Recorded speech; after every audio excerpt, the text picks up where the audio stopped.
Welcome to the Learning Pines YouTube. We hope this video helps.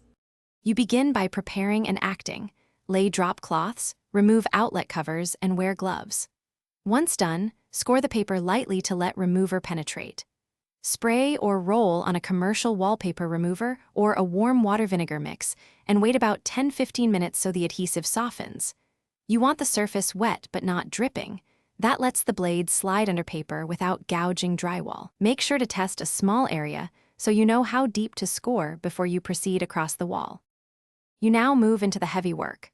Start at a seam or edge and peel off any loosened panels with your hands.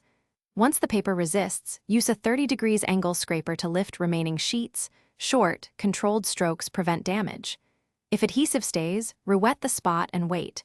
For vinyl or multiple layers, apply a steamer briefly to soften glue. Once sections lift cleanly, continue systematically across the wall, keeping the surface damp and collecting scraps, so you don't re-adhere removed pieces. You finish by removing paste residue with a sponge and warm soapy water or a TSB solution. Rinse and let dry. Next, inspect for gouges or holes, apply spackle, let it set, then sand smooth. Wipe dust away with a damp cloth. Once clean and dry, seal the wall with a quality primer to ensure even paint adhesion.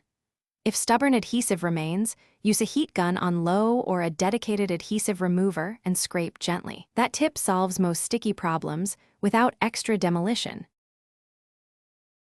Thanks for watching. Consider subscribing if we helped you.